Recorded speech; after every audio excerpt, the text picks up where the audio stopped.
Facebook, WhatsApp, Twitter, Instagram, these names would surely have created a thrill inside you. But wait. There is something that you should be aware of. Something that might ruin your whole life without even making you know about it. Yes, you're hearing me right. Hello people and welcome back to our channel. Today we'll be talking about how social media can ruin your life. Let's look at it in a little detail. The internet has been taken over by Facebook and other types of social media.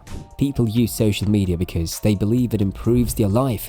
But does it? Is it true that individuals use Facebook to socialize, or are they just monitoring other people and their postings to see what's going on? Are they complaining about politics or government institutions in general? It has been demonstrated that venting increases rather than decreases anger. Are individuals battling on Facebook or other kinds of social media, damaging connections instead of strengthening them or improving people's lives? Research published in the journal Computers in Human Behaviors in 2014 indicated that the majority of users using social media are not using it to be sociable. Instead, it shows that the majority of people use it to consume information, which experts discovered leaves them feeling unfulfilled and unhappy. Another research published in the journal Current Opinion in Psychology in 2016 found that envying other people on social media leads to sadness. When you are unwell, unhappy or alone and reading through vacation images of someone's recent trip to Hawaii, positive relationship statuses, parties or people having a good time in general, it makes you feel even more lonely and melancholy. What motivates people to use social media? People use social media for a variety of purposes, including keeping in contact with others and monitoring others. Surveillance has been used throughout history to protect against danger and secure oneself. 1/3 of respondents say they use Facebook to find out information about their ex-partners. Some could call this stalking, pathological or something else. However, the majority of social media searches for partners or ex-partners do not match their criterion. Interpersonal electronic surveillance monitoring is the phrase for this.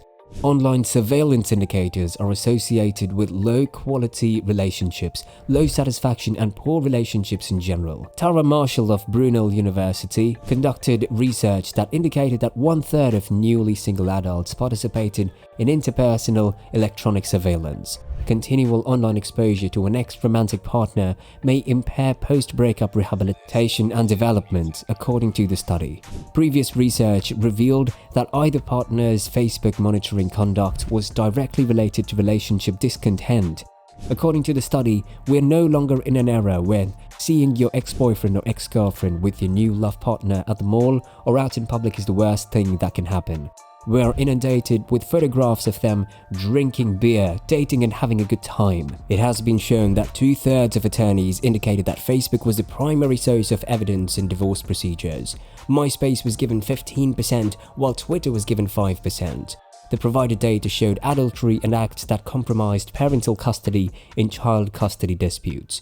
What happens when people spend too much time on social media? According to a study conducted at the University of Michigan, the more time someone spends on Facebook, the more miserable they get. When browsing through the wonderful aspects of other people's lives also creates sentiments of jealousy, anger and inadequacy. When it was reported, research at the University of Gothenburg in Sweden yielded identical findings. Facebook use was shown to have a strong negative connection with self-esteem. In other words, those who spent more time on Facebook had poorer self-esteem, according to the findings. For some individuals, Facebook might be a trigger for PTSD. Many African Americans and others experienced PTSD when the footage of Philando Castro and Sterling was aired live on Facebook. There were several statements of mental and psychological concerns on Facebook during the week following Sterling's and Castro's deaths. African Americans were one of the most hit populations. However, they are not the only ones impacted by such gruesome footage of police killings. In conclusion, social media may have a harmful impact on individuals. It's a public bulletin board where users publish anything they want. However, research is being conducted that indicates that this kind of socializing is really harmful to people. It may impede the healing process that individuals go through after rejection, magnify emotions of inadequacy and jealousy, and cause PTSD, while also being connected to depression and making people feel worse. That's all for this video. Let us know in the comments box what you think about this video. Like it and share it with your friends, and don't forget to subscribe to our channel. Thanks for watching.